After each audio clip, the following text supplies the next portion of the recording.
Hi guys, in today's lesson we'll be going over plot structure. Story structure is how the narrative elements of a story are arranged to develop the narrative itself. So today you will learn how stories are built, learn the three main components of a story, and also learn about helpful organizational story tools. So, you may have read about stories from adventures, animals, families, superheroes, or people going on exciting journeys. Even though these stories can be very different, many of them are built in a similar way. Stories usually have a beginning, a middle, and an end. But inside those three big parts, there are smaller parts that help the story make sense. Today, we're going to learn about those parts and see how they work together. By the end of the lesson, you will understand how a story moves from its beginning through its biggest moments and finally to its ending. So let's begin our journey into the world of stories. And on the slide here, I have just a brief information about the beginning, middle, and end of a story.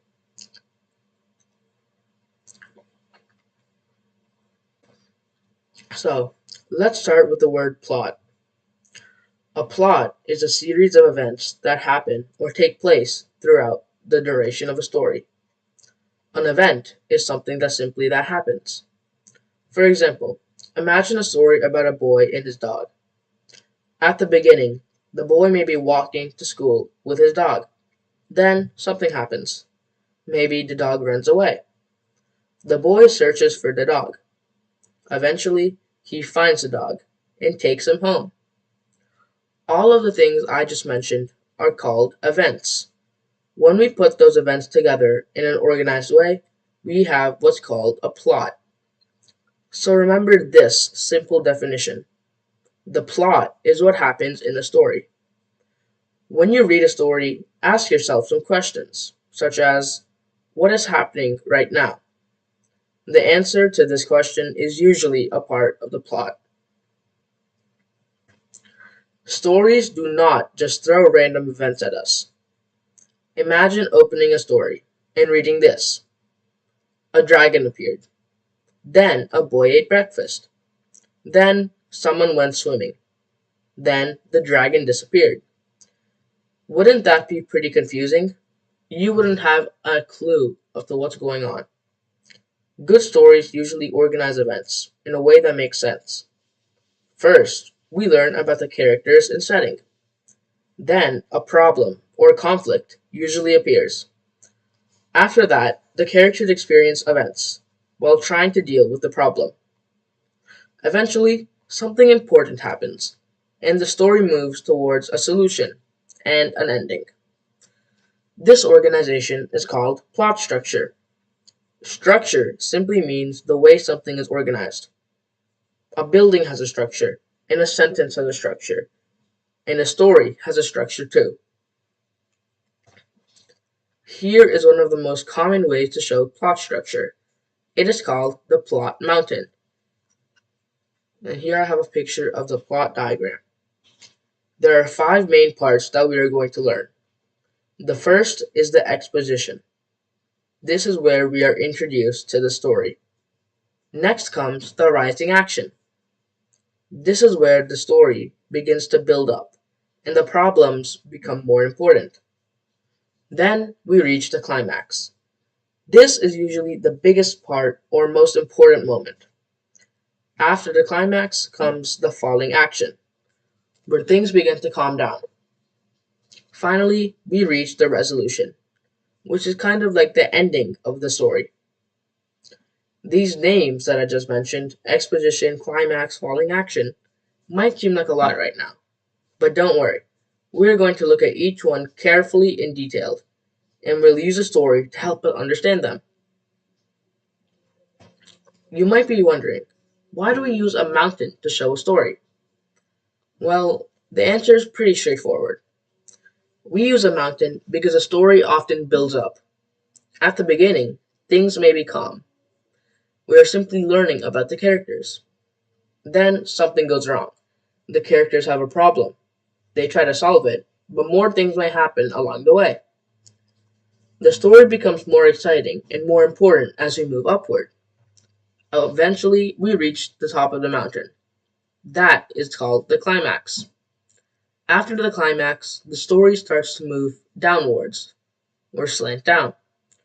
The problem starts to get solved, and eventually we reach the ending. So, when you look at a plot mountain next time, imagine that the story is taking us on a journey. Let's begin with the first part of a story, the exposition. Exposition is usually found at the beginning of a story.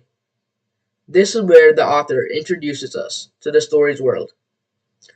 Think about meeting someone for the first time. You might learn their name, where they live, and something new about them. Stories do something similar.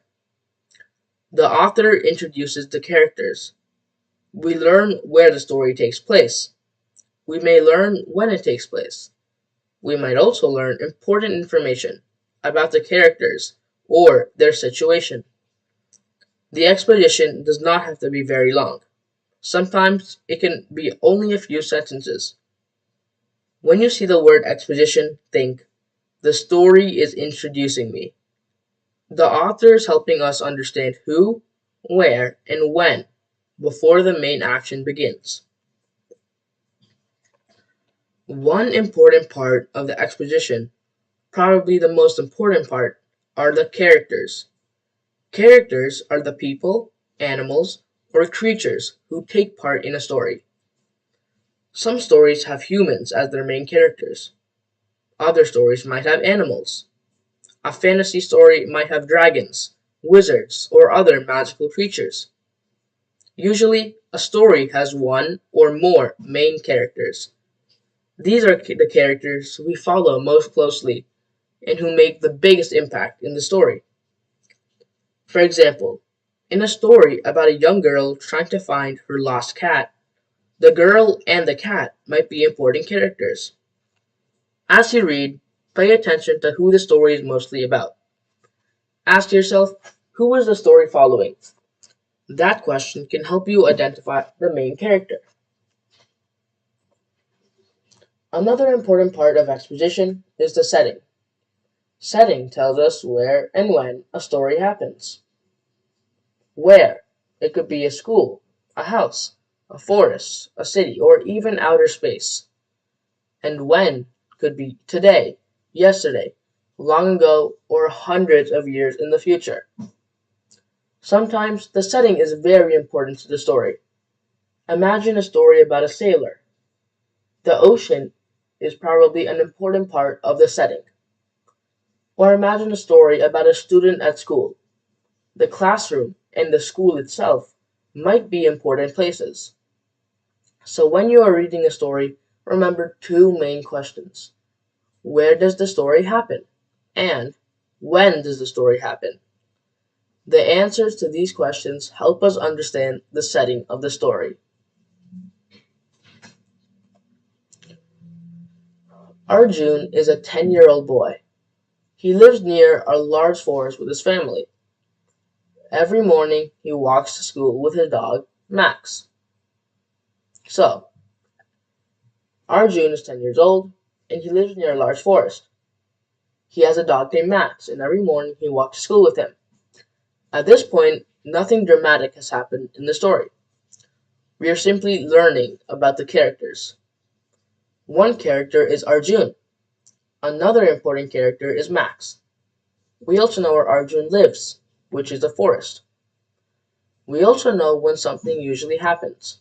Every morning, Arjun walks to school. This is a great example of exposition because the story is introducing us to the characters and setting. Let's stop for one moment and look carefully at what we know. Our main character is Arjun. His dog is Max. The setting is near a forest. And we know that Arjun usually walks to school in the morning. These details are important because they give us the starting point for the story. Imagine if the story simply started with Arjun ran through the forest as fast as he could. We might wonder, why is he running? Who is Arjun? Why is he in a forest? The exposition gives us information before the bigger events happen. It helps the reader feel prepared. So, exposition is like the story opening the door and saying, "Come in, let me show you who is here and where we are." Now something changes.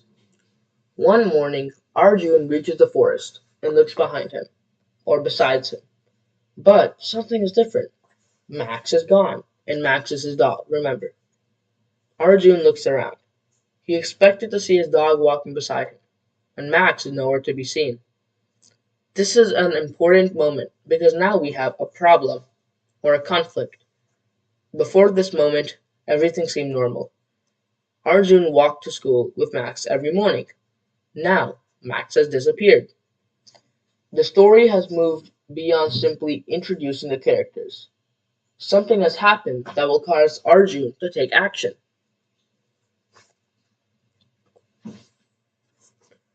The problem in a story is often called the conflict. Conflict means a problem or struggle that a character faces. Arjun's conflict is that he cannot find Max. This conflict gives the story a purpose. If Max had simply continued walking to school with Arjun, there would not be much of a story. But because Max is missing, Arjun has something he needs to solve. As readers, we now have questions. Where did Max go? Why did he disappear? And will Arjun find him? These questions make us want to keep reading. A conflict can be many different things. A character might lose something, face a difficult challenge, have an argument, get lost, or try to achieve something that is difficult. The conflict is the problem that pushes the story forward.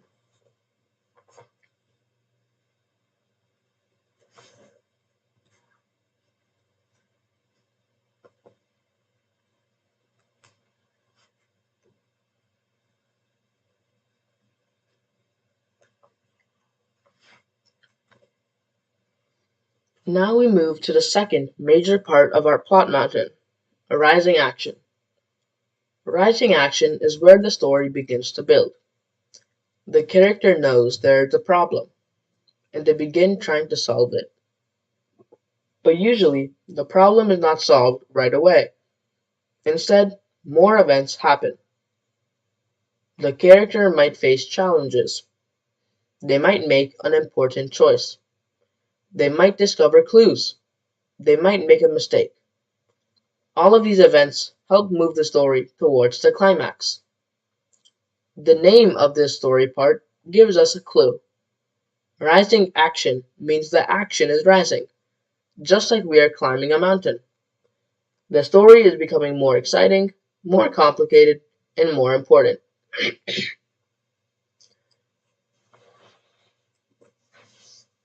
Arjun decides that he needs to find Max. He looks behind trees. He checks near rocks. He searches beside the stream. But Max is nowhere to be found. These events are a part of the rising action. Why? Because Arjun is trying to solve the problem, but he hasn't solved it yet. Each time he searches and doesn't find Max, we, as the readers or the audience, become a little more curious. Maybe he'll find Max behind the next tree. Maybe Max is near the stream. Maybe Max went somewhere completely different. The story is slowly building towards something important. Just when Arjun is already worried about Max, another problem appears. Dark clouds begin covering the sky. Rain starts to fall. Arjun is now searching for his dog in a forest while a storm is coming. But then he hears something that changes everything. Whimper, whimper. Arjun sobs. Could that be Max? This is another example of rising action because the story is becoming more tense. Remember, tension means that we feel worried or excited about what might happen next. The author is giving us more questions. Where is the sound coming from? Is Max nearby? Can Arjun reach him before the storm gets worse? Let's look at how the story is building. First, Max disappears. Then Arjun searches, but he cannot find him. Then a storm begins. Notice how each event makes the situation more difficult. This is exactly what rising action does. The story keeps moving upward. If the story immediately said Arjun found Max, we would have a very short, very uninteresting, and very boring story. Instead, the author gives Arjun several challenges. These challenges make us more interested in the story. We want to know what will happen next. That is why rising action is important. It creates a journey that leads us towards the climax.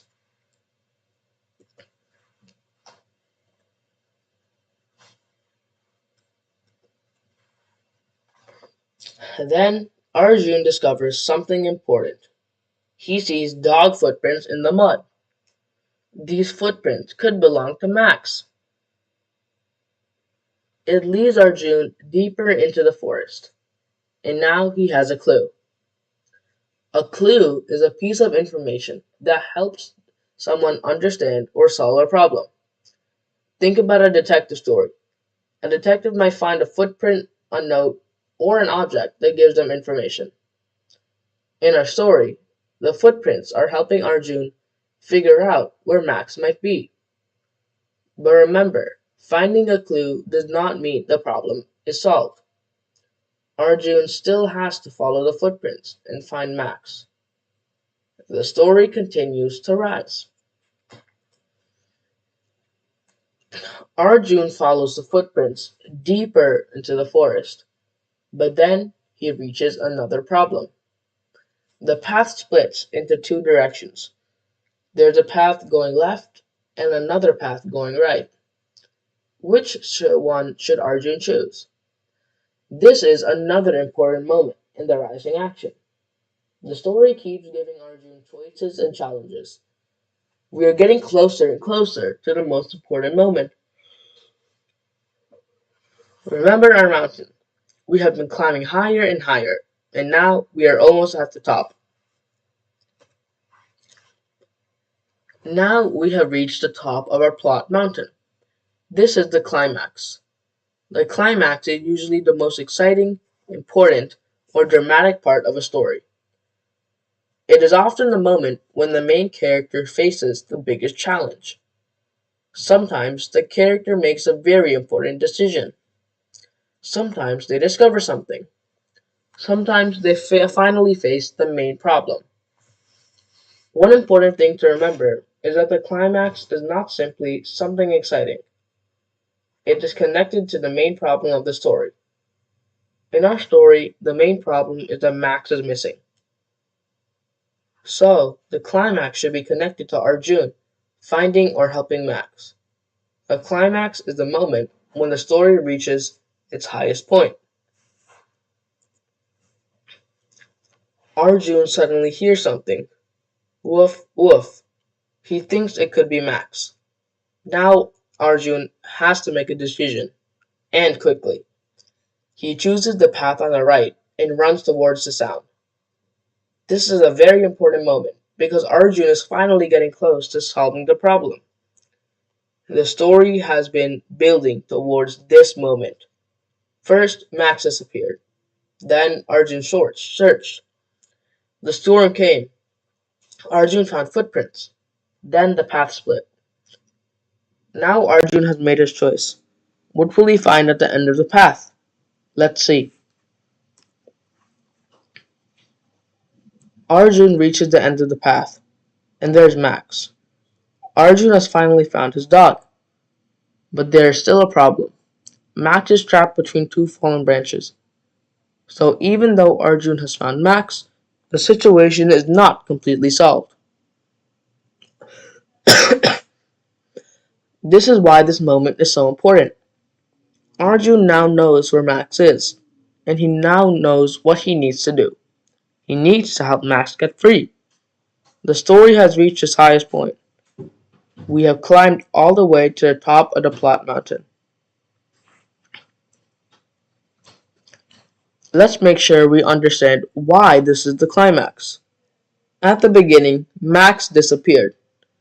Throughout the rising action, Arjun searched for him. We followed Arjun through the forest.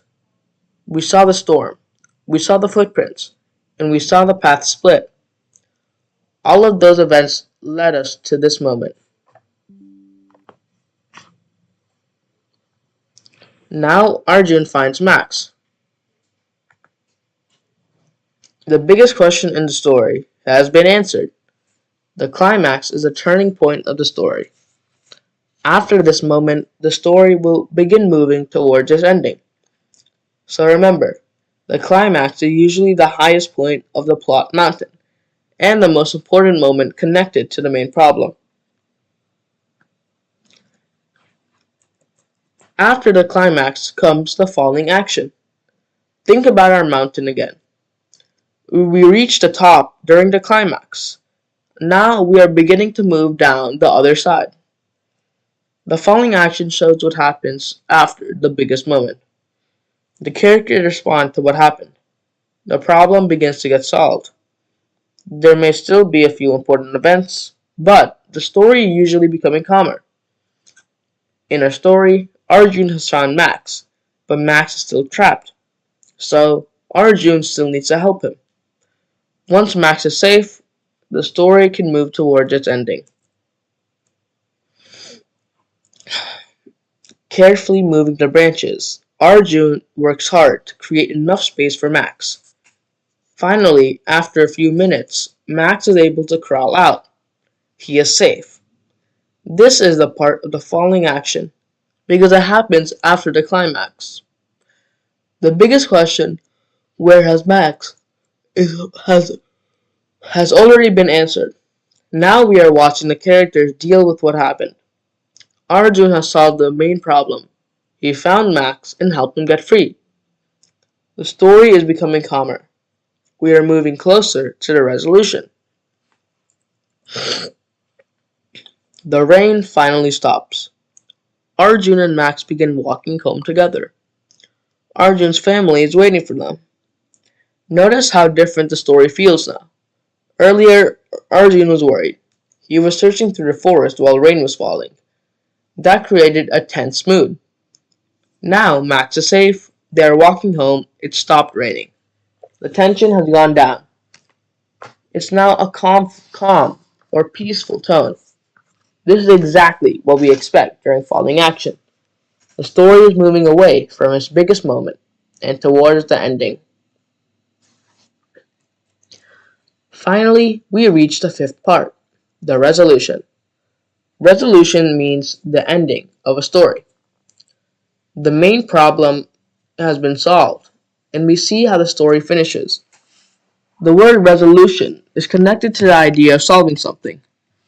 Remember our problem. Max was missing. By the resolution, Max is safe and back with Arjun. The resolution doesn't always have to be a happy ending. Some stories have happy endings, and other stories might have sad ones. Some endings might also surprise us. But the important thing is that the main events of the story have reached a conclusion.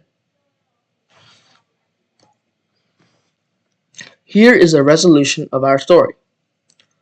Arjun and Max are finally home. Arjun hugs Max, and his family is happy that Max is safe. The next morning, Arjun and Max walk to school together again. Notice how the story has returned to something familiar. At the beginning, Arjun and Max walked to school together. Then something went wrong. Arjun had to go on a journey to find Max. Now, at the end, they are walking to school together again. The problem has been solved, and the story has finally finished.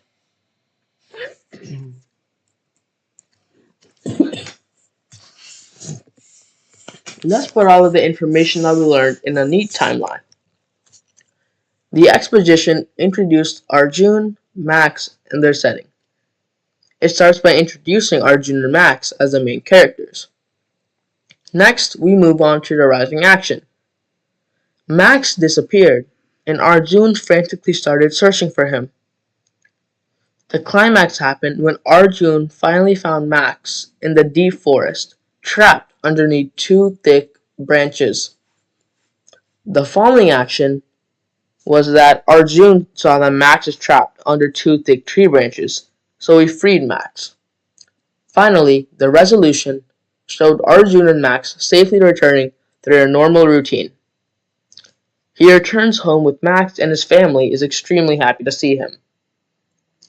When we put all of the 5 parts together, we can clearly see the shape of the story. That's plot structure. Let's take a moment to look at all the 5 parts of plot structure together. We have learned a lot of new words today. So let's put everything into one simple picture. First, we have exposition. Exposition is where we meet the characters and learn about the setting. We find out who is in the story, where the story happens, and sometimes when it happens. Next comes rising action. This is where the story begins to build. A problem appears, and the characters start trying to deal with it. More events and challenges happen, and the story becomes more exciting.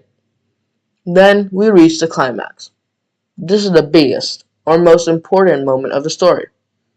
It is often the moment when the main characters face the biggest challenge, or when something important is finally discovered. After the climax comes falling action. The biggest moment is over, and the story starts to calm down. We see what happens because of the climax. Finally, we have the resolution. This is where the story comes to an end, and the main problem is solved, or brought to a conclusion. So, the 5 parts of a proper plot structure are exposition, rising action, climax, falling action, and resolution. Those 5 parts work together to create the journey of a story.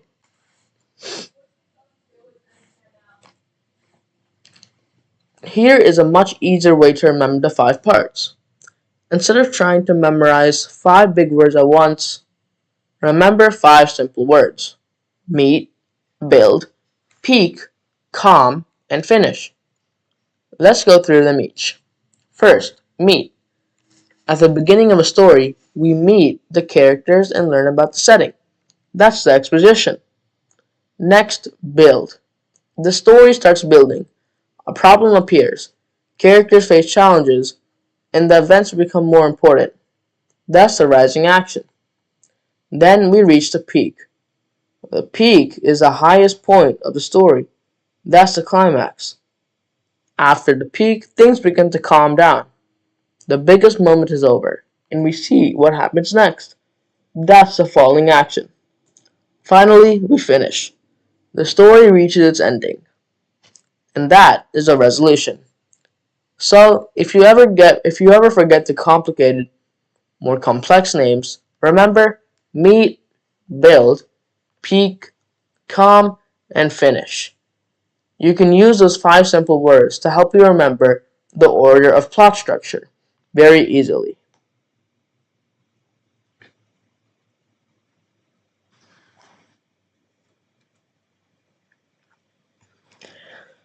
So let's do a quick new story. Another one. This time, our main character is a boy named Ravi. Ravi gets a brand new bicycle. Imagine getting something you've wanted for a long time. Ravi is very excited because he wants to ride his new bicycle to school. Everything seems great. But then Ravi notices something. The bicycle has a flat tire. Uh-oh. Now Ravi has a problem, or conflict. Remember what we learned earlier? A problem, or struggle, in a story is called a conflict. Ravi's conflict is that he wants to ride his bicycle to school, but he cannot because the tire is flat. Notice something important. We already have the beginning of our plot structure. We have a character. Ravi. We have a situation. Ravi getting a new bicycle. And then we have a problem. The flat tire. So now we can start thinking about what Ravi might do next. Maybe he looks at the tire. Maybe he tries to fix it. Maybe he asks someone like his neighbor or his parents or a sibling for help. Those events will become part of the rising action. So let's go see how the story develops.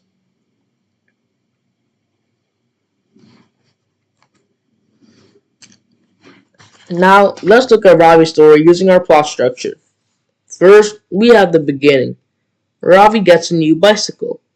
This introduces our character and gives us the starting point for the story. Next, we have the problem. Ravi discovers that his tire is flat. Now he has a reason to take action.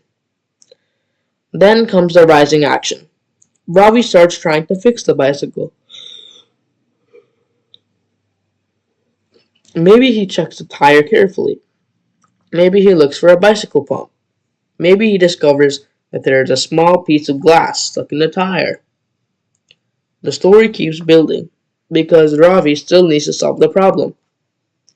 Then comes the climax. Ravi discovers exactly what caused the tire to go flat. This is an important turning point because now he understands what he needs to fix. After that, we move into the falling action. Ravi repairs the tire. Finally, we reach the resolution. Ravi's bicycle works again, and he can ride it to school. Look how simple the structure became when we break it into parts. We don't have to memorize the whole story, we just have to understand what happens at each stage.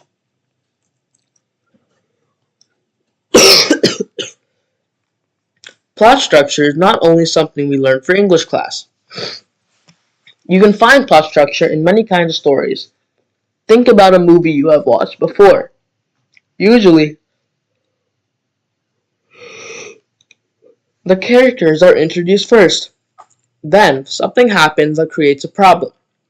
The characters try to solve the problem. Eventually, there's a big moment, and then the story reaches its ending. That is plot structure. You can also find it in fairy tales. For example, imagine a story about a princess who gets lost in a forest. First, we meet the princess and learn about the forest. Then she gets lost. She faces challenges while trying to find her way home. Eventually, she discovers the path home. Then, the story ends when she returns safely. The same basic structure can appear in adventure stories, funny stories, mysteries, cartoons, and many other types of stories. This is useful because once you understand plot structure, you have a tool that you can use again and again, and not just a normal tool, a useful tool. You are not just learning 5 vocabulary words, you're learning how to understand the way stories work. Now, I want you to imagine that you are not just a reader. Imagine that you are a story builder. When you read a story, you can ask yourself 5 simple questions. First, who? Who are the characters? Who is the story mostly about? Second, where? Where does the story happen? What is the setting? Third, what goes wrong? What is the main problem? What does the character need to solve? Fourth, what is the biggest moment? What happens at the climax? What moment feels the most important or the most exciting? And finally, how does it end? What happens after the big moment? How does the problem finish? These questions are like a little map for understanding a story. If you ever read a story and felt confused, try asking these questions. Who? Where? What went wrong? What was the biggest moment? And how did it end? The answers to these questions can help you understand the plot from beginning to end. Homework. For this week's homework, I want you to create your own story. Make sure it is at least 10 sentences long and follows proper punctuation, and most importantly, story structure. Make it as detailed as you can, and remember to ask yourself multiple questions to make the story the best it can be.